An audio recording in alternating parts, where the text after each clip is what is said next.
Chaos Impact was released on October 25th, 2019. While only a handful of cards actually made an impact out of this set, one card in particular definitely caused a lot of chaos. In this series, both MBT and myself will be traversing the sands of Yu-Gi-Oh's history. Each episode will take a deep dive into Yu-Gi-Oh's past formats and unlock new strategies as new sets become available. Strap yourselves in because anything is possible. Welcome to the history of Yu-Gi-Oh!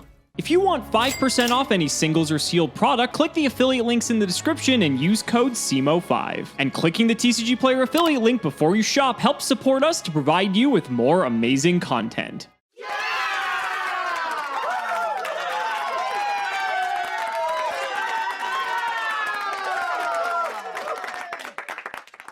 Ugh, not more of this.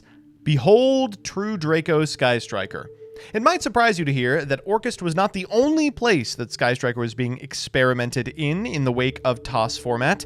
It was also a very powerful draw engine. The way the hits had shaken out, Sky Striker Mobilize Engage was still at a comfortable 3 copies, so any deck that wanted the draws above all other things would be right at home splashing a small Sky Striker engine. And there was one strategy that had been creeping on the edges of the metagame for the past few years. A deck that you all may remember from just so many unplayable events in Master Duel. A deck named True Draco. Despite the fact that it's shown up pretty sporadically in the history of Yu-Gi-Oh! Since 2017, I do want to impart that True Draco was being tested almost every single format. There was a community consensus that it was fine, that it could theoretically become good again. And as individuals pivoted onto almost exclusively monster combo strategies, it looked like that day had finally arrived. Enter Sky Striker True Draco.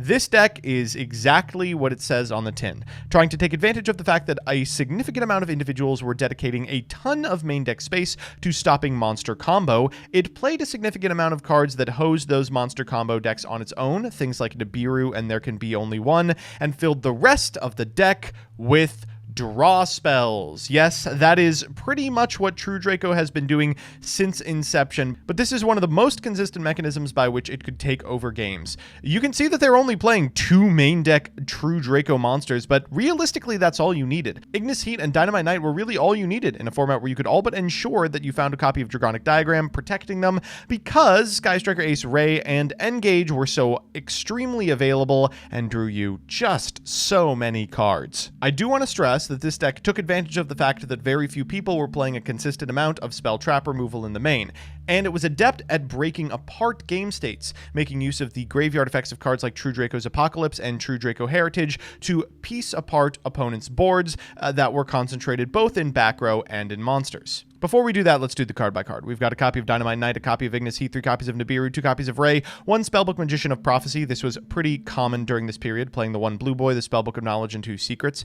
We've got 2 Disciples of the True Draco Phoenix, 3 Dragonic Diagram, 1 Set Rotation, 3 Area 0, Eagle Booster, Hornet Drones, Shark Cannon X3, Widow Anchor, Multi-Roll, Hercules Base, Triple Engage, Knowledge, Secrets, Terraforming Heritage, Upstart. There Can Be Only One, True Draco Apocalypse, and then in the side deck, an Ignis Heat, a DD Crow, Triple Lancia, Double Cosmic Cyclone, Triple Dark Ruler No More, Double Typhoon for Pendulum. I promise it's for Pendulum. And 3 Infinite Impermanents. In the extra, we've got Boral Sword, Nightmare Phoenix, Unicorn, Ningirsu, Double Hayate, a Kagari, a Kaina, Triple Shizuku, an Amphibious Swarm Ship Amblo Whale, Clara and Rushka to unfortunately out Secret Village, Dingirsu, and Hita. So with that, here's Alex. Oh, I'm sorry. Did you think we were playing Yu-Gi-Oh! Today? Absolutely not, because we are playing one of the biggest abominations to ever grace this game, Mystic Mine Burn. This deck is a clusterfuck. But you know what? It's an important part of Yu-Gi-Oh's history because we've seen in the past decks like Chain Burn or even all the way back in like the early 2000s, like legitimate stall burn decks exist. But as Yu-Gi-Oh has developed and accelerated to amalgamize into what it's become now,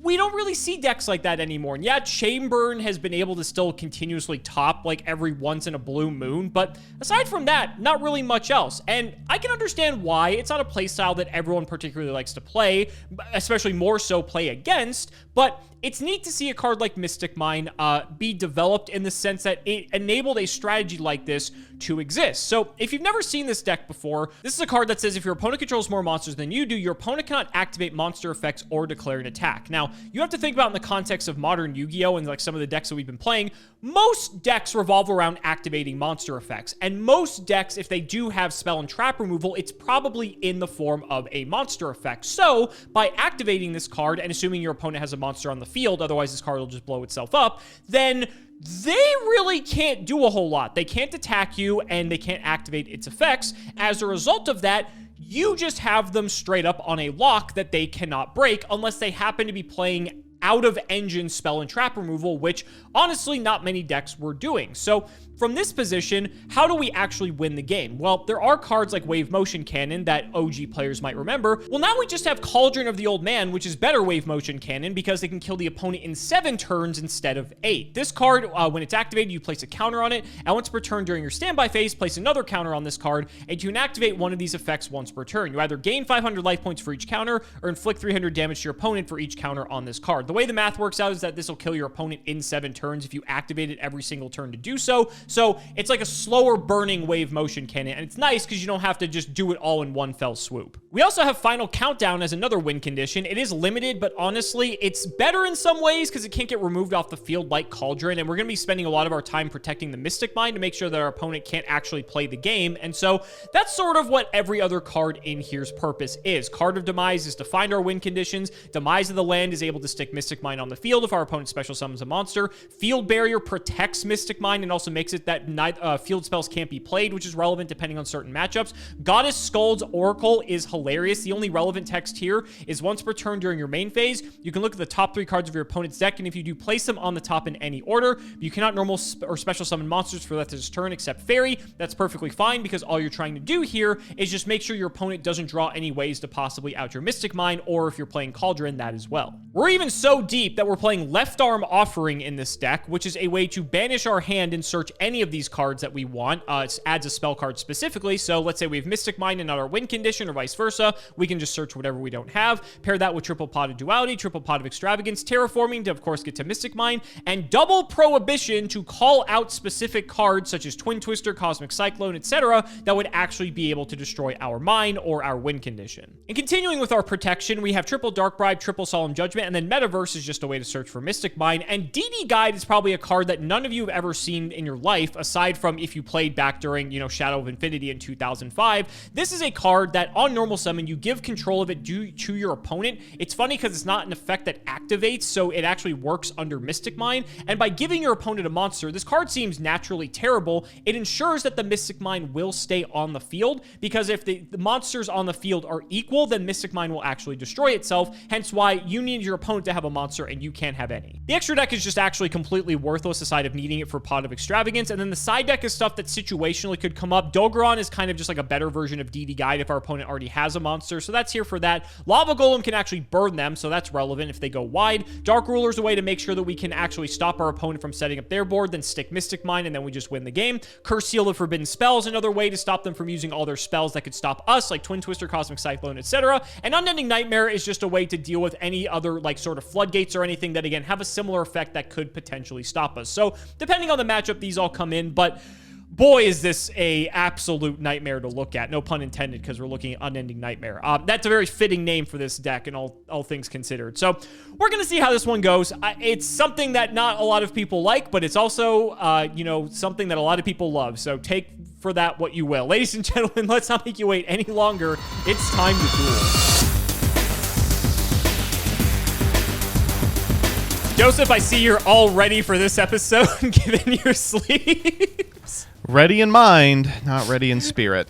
This is an interesting part of Yu-Gi-Oh's history, to say the least. I don't think anyone expected a deck like this to ever really manifest in any capacity. Like, if you look at everything prior to Mystic Mind existing and the fast pace to which Yu-Gi-Oh had, gotten to relative to, like, prior times, I don't think you would expect, like, the world's best stall deck all of a sudden to show up as well. I'm excited that we get to talk about this deck. I think it's really interesting and cool. I just don't want to play against it, dog. I don't want to have to sit against across the table from it. No. Everyone's worst nightmare going to a tournament. Well, let's see how bad it is. Obviously, you're playing a deck that I think has a fairly decent matchup against it. So let's shout to Patreon. Oscar Velez, thank you for the support. I will go ahead and roll the die. You got the hand up. I rolled a 6.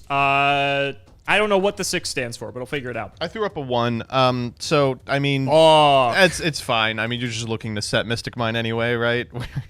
Yeah, We're chilling. but I mean, you get to go first, so it might be a bit more difficult for me to do that. So best of luck. Let's go main 1. Well, we'll lead Dragonic Diagram. That seems like a good card. It's all right. We're going to go Dragonic Diagram. We're going to pitch Shark Cannon. We will grab from deck to hand a copy of Ignis Heat, the True Draco Warrior, I think. Is that what I want? We're going to grab True Draco Apocalypse. Okay. Normal Ray. Seems pretty good.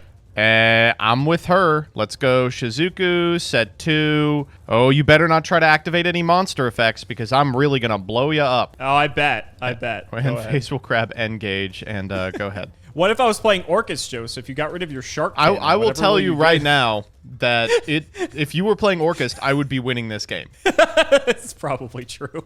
All right, made phase 1. Yep. Let's see how are we gonna do this exactly? Let's Well, I opened Diagram, so I always have an out to your stupid field spell. It's just gonna take some time. Which is a problem.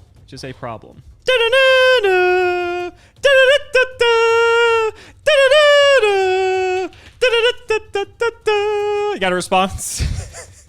No.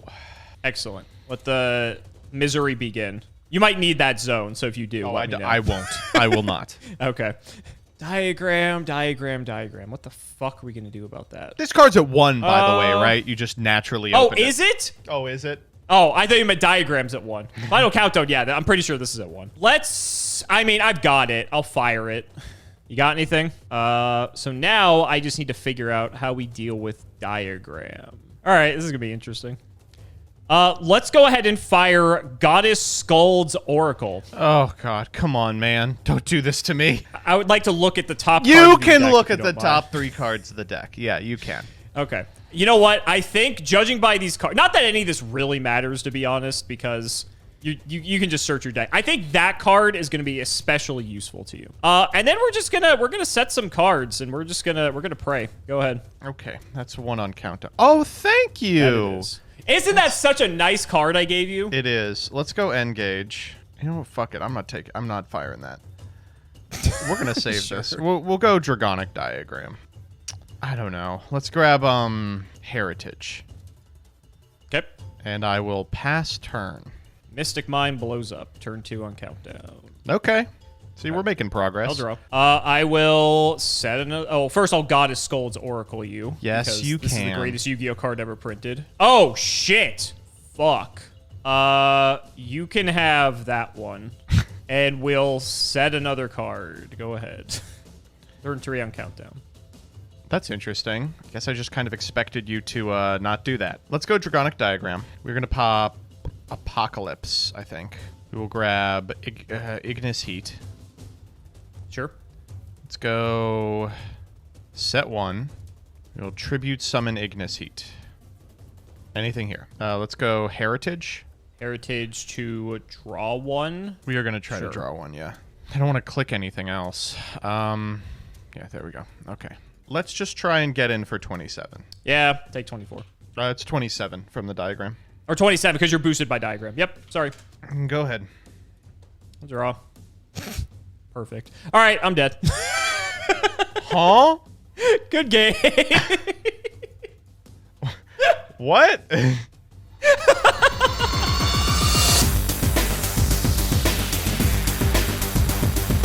Yeah, when I've got double Solemn Judgment, like I could have judgmented your guy, but didn't really have much protection besides that, so we weren't going to be living very long. I see. When you already have an established diagram and everything, it's just, it's not going to be pretty. We'll go stab by main. Let's fire Extravagance. Yeah, I'm not playing Ash.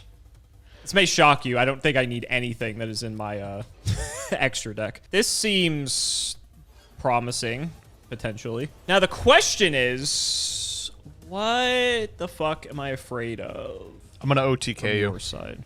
Probably. I've got, like, 2 different ways that I can play this hand, and they could both go horribly wrong. Ooh, you didn't think you were going to have to think today, did you? No, actually, I didn't. I'll be honest. I thought this was going to be a lot more simpler than I realized. I think we're always starting with Goddess Scold, so let's do this. Yeah. Okay. Okay, I'm definitely not giving you this. It's just fucking heinous. Do it like that, I guess. Is Diagram at 3, or is it limited? It is at 3? That's terrible. Think the play is set to Prohibition called Diagram Pass. Shit. Let's say that theoretically, my hand needs a very specific card to resolve. Uh-huh. Okay, let's upstart. Okay. Oh, thank God. I'll activate Disciples of the True Draco Phoenix. Yeah, I was not happy about that. Extra normal. All right, get that fucking card out of there. Get that card out of there. Thinking. Yeah. Yeah, this can go. Okay. Draconic Diagram. Curse Seal of the Forbidden No! Spell. Oh, no. I gotta be honest with you. I still have to actually, like, win this game, but that'll help. That's disastrous. Okay. Well, I haven't normaled. And unfortunately... Yes, you've done your extra. Ignis Heat has to be CL2, right? Normal. Yeah, it's a counter Ray. trap. Take that. 24. 14 or 15, and then Ray. We'll go Hayate. Wow. Hayate effect. We will send Ngache, I think. I think if there's anything else I want to send. Nope, this deck is not playing Jamming Waves. Nor is it playing Afterburners. Main 2. Yep. Kagari, target, engage. Sure. You know what? I mean, this game isn't going to end next turn anyway. Let's just get really greedy for no reason. End step. Yeah, double engage. Why Shizuku not? will grab engage. Prohibition number 2. Call engage. Yeah. All right. Skull. Yeah. Oh my fucking God. You seeing my pendulum I tech don't here? have cards for this matchup. Oh, I don't have enough cards. I got a Yeah, card for apparently not. pendulum that might come up. All right, standby main. I mean, I guess I gotta force you to do whatever first, right? This is lethal. 15, 24. You got it. What? No way. Where's Mystic Mind, bro? I don't have it out. I had Demise of the Land. So the hand was so awkward. The hand was... I'll show you the hand, and you can see like the dilemma I was having here. So the hand was these 6 when the field barrier hits the grave. So it's awkward because I can get mine, but then I can't like set anything. So I can like Prohibition something random, and also I can't set field barrier to protect mind because left arm prevents you from setting spells and traps. So like it was, I don't know. It was a tough call. I feel like you give up Skull there and you keep left arm. You say, next turn, fuck it. Potentially, yeah. I don't know. I was just, it's rough. Let's try the game 3. Yeah, I can try to get one off of you, but with what deck you're playing, I doubt it.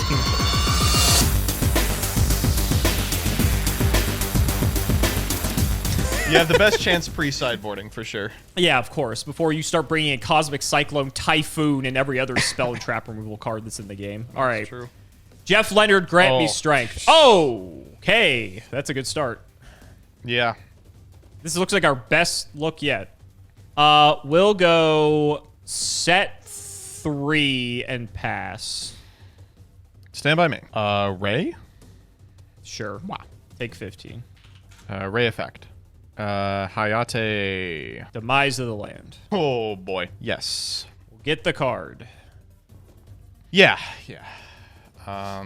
Shit. This also doesn't line up well with your deck because it requires you to special summon. Okay. Draw. All right. Now we just need a win con. Field barrier. Oh, boy. That's a win con. Of sorts. It fucks up my Draconic Diagram. Yeah, fair. Left arm. Oh, God. Yeah. Who needs another Mystic Mine? When we have the Cauldron of the Old Man. Oh, Jesus. Do I even want Cauldron against you? Let me think about this. If I get Final Countdown, it's longer, but the can't trade-off interact is you with it, can't yeah. pop it. Yeah. I could get Final Countdown, to be honest.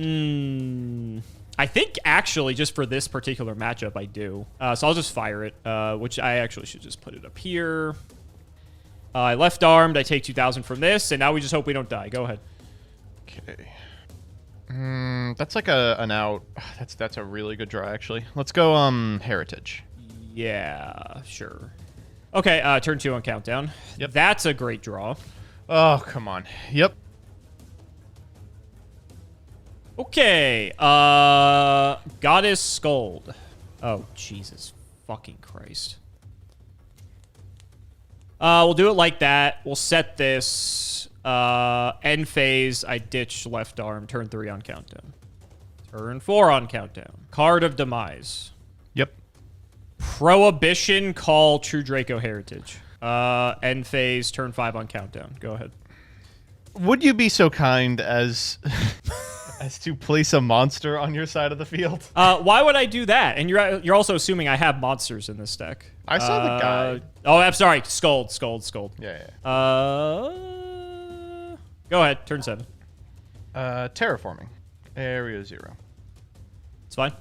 Engage. Sure. Grab multi-roll. Multi-roll. I think this is fine, but we'll see. Multi-roll effect. We will target Heritage. That's fine. We can't target Heritage, right? Because it's under prohibition. Correct. I mean, we you can, can yeah. target it, but it won't activate in the graveyard. That's what I was checking earlier. In that case, let's go multi-roll target discard. Sure. Apocalypse target Hayate. That's fine. All right, go ahead. Okay, turn 8. Mystic Mind stays because of field barrier. Goddess. And you shuffled. Funny enough, the multi-roll was on top of your deck, and I kept trying to put it to the bottom because I really didn't want you to try it. Okay, get rid of that. These cards are all good for you, trust me. I'll pass. Turn 9. We'll go multi-roll target the new set. Okay. Goddess. Yeah. Go these. And we'll pass. Turn 10. Halfway there! Halfway there. Turn 11. Goddess. Yep. Turn 12. Over to you. Multi-roll target this. Turn 13. Goddess. I think this card will be very good for you. Go ahead. Turn 14. Let's go to the end phase. Turn 15. Goddess. Yep. I'm gonna have to start discarding. I'll pass. Turn 16. Also, wait, did I miss a turn? Shouldn't I be on 17? Yeah, it seems like you should. Yeah, because I should always be on an odd number. Yeah. Yeah, because when I end my turn, it's turn 1. Okay, so turn 18. Goddess. I don't know what that card actually does for you, so I'd rather not find out. I have to discard. End phase, Goddess. 19. Go ahead. Yeah, you got it. Woo! Okay. All right. So this shows that we can actually do something. It sucks because these cards actually just don't interact with True Draco Heritage at all in a good way. Yeah, I was like, I think the only out is Disciples. But obviously we were never getting there. I was stacking you away from Disciples for the first like half of the game. Yeah. Oh, golly gosh. That's bleak. It's terrifying though because like arguably this deck probably had more in archetype out. I'd say archetype in deck outs than like any other deck during this period. And yes, I lost the set overall, but it even just goes to show that if you just get like a comprehensive start that's like decent enough, then you're off to the races and you're good to go. So I don't know. This is one of the reasons I like Yu-Gi-Oh! And a lot of people might hate this deck, and understandably so. It's just cool to see a deck like this exist, in my opinion. It's not very fun to play against, but I think just conceptually it's cool to see something like this pop up every now and then, even if it is very toxic. No, like building this deck was some of the most fun I've ever had in Yu-Gi-Oh! Just like labbing stuff with people. I remember Jeff Leonard was reading through Bulk to find out like good DD guide like cards. Silent Wabi later. Was playing Silent Wabi for a long time, right? There was an argument as to whether DD Guide even activated because it's like pre-problem solving card text. It's so funny. Right. It's like a Shadow of Infinity card. Go figure. Yeah. But labbing this deck out is super rewarding, and Goddess Skuld's Oracle is such a funny card to put it over the edge. I love this strategy. I think it's really cool. I think it tests skills that Yu-Gi-Oh players are not familiar with being tested. I mean, I think in Game 3 there was a window of opportunity where I could have done the multi-role play before you had Prohibition down, but I just didn't. Like, it was something I didn't see. It was a line I didn't get to. I mean, you still had Judgment and Bribe, so I imagine it didn't matter. But it's just really neat, and I appreciate occasionally when decks like this rear their head.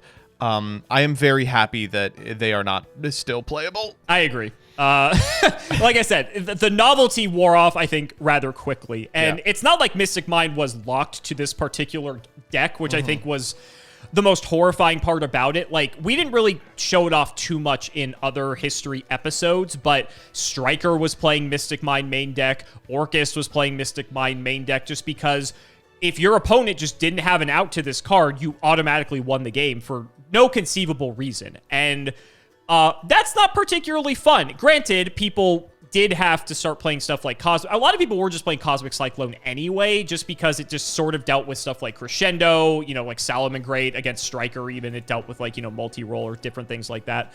So there were non-engine outs to Mystic Mind that were lurking in some decks, but it was just this looming boogeyman over the format that it's like, well, what about my Mystic Mind out? Because if that just sticks, I just automatically lose the game. And it's interesting when other decks play Mystic Mind, because conceivably in games 2 and 3, especially at higher tournament settings, you're expecting that your opponent may play this against you, but they need a game plan to actually just finish you off. And so decks like Striker, Orcust, for instance, because they also have field spells, can play other field spells over Mystic Mind, and then just, once they have the opportunity, can just go in to kill you. So that's kind of like a neat little thing that these decks can do, but I don't know. It's I think this card was maybe not the best design card. Let's to put it lightly. You know, I don't know. Not to belabor the point, but I feel like the Jesse Cotton tweet in which he says, you know, okay guys, with all due respect, how do you not have a plan for this card? Is actually true. Like, Mystic Mind, the deck, is something that people had to have, like, a sideboard plan for, and usually that was as simple as, like, oh, I've got crossover slots for Pendulum, you know, like Typhoon, for instance, is crazy against your deck and Pend, which you could conceivably see at a tournament. Mystic Mind played in other strategies was like, you don't have to devote much space to it, because it doesn't have a clock in the same way a deck Countdown does, because it's not going to be paired alongside a Goddess Skuld's Oracle. Frequently, something as simple as board 1 Cosmic Cyclone was enough, and, I don't know. I could talk about Mystic Mind as a card all day, but I think it occupied a lot more psychic space in the minds of duelists than games it actually won. I think where it was most powerful was this dedicated strategy that revolves around it, and I think you're allowed to play unfair cards if you're playing a deck that's entire game plan surrounds that unfair interaction. That's fair. We saw what my hands looked like in the first couple games, so it's understandable. Let's talk about your deck, though.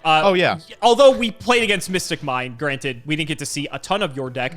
This was another interesting build that came out, like, in the latter stages of the format. Some people would argue that this, like, was the best deck of the format, but again, discovered way too late before things shifted just away from, like, toss as we knew it. Essentially, we're kind of already in, like, the post-toss era. What do you got to say about this one, Joseph? I like this deck. True Draco saw a lot of experimentation during this period. A lot of attention paid to, like, powerful spell cards, and True Draco is a deck that, when given enough leeway, can consistently turn on Engage turn 1. The way that the ban list hits worked out for Sky Striker, like, Engage is still at 3, so you know, it's a pretty compelling argument, and the release of powerful floodgates like There Can Be Only One and cards that simplified the game state like Nibiru meant that there were a lot of upsides to a deck that, like, could always win a simplified board state. And so I do think that this deck was very powerful. I do think it was the pick for a short period of time, but you know, its lasting metagame impact was it was another in a long series of let's try True Draco this format that basically happened from 2017 to 2020. Yeah, most people experimenting with True Draco around this time were really just trying to sort of play, like, Floodgate turbo with Monarch's Erupt and Skill Drain, and that's fine. Like, True Draco's really proficient at doing that, as it always has been, especially in Masterpieces Legal. It's interesting because I think naturally these are two archetypes, Striker and Draco, that people wouldn't necessarily assume to like meld together. They just don't like seem like they would sort of mix, but they do have a lot of interesting overlap, and I don't know. It's one of those like what ifs, right? If people figure this out first, sort of. I think Striker Orchest, by comparison, we got to see the realized version of that because it was early enough.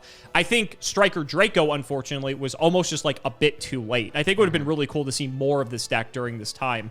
But the metagame just sort of shifts away from this not too far off from now. And so it's cool to see. It's neat seeing just this big pile of green cards, and then you just got some big old boys on top of it. So guys, that's going to wrap it up for another video. I really hope you all enjoyed. Let's go ahead and shout out the patrons for all of their continued support. So shoutouts to Shadow1317, Tim00x3, MBT Play Medolce, Moto, Cameron L. Smith, Phoenix Theme World, Pony Stark, The Synchro Guy, Dan the Man Hoban, Draconic Little Fadeleaf, Peyton McGrath, Dylan Rare Hunter, Jesse Wood, Chrono the Branded Enjoyer, Extremely Vulgar Man, Brody Eastwood, Flannel Daddy, Twinkle Muncher, Matthew Brady. I've tried reading cards before. It was horrible, and my guinea pigs had to get me therapy. Cheeks McLapperty, Stolfin Amethyst, Uncle Brian of Stardust, Wonder Waffle, MBT Cancel by All Community soon, Cancel by All Committee soon, Cancel by All Players soon, Nicholas Carpenter, Corvain, and Konami. When are we getting a Yu-Gi-Oh! Lore anime? Thank you all so much for watching, and we will see you next time.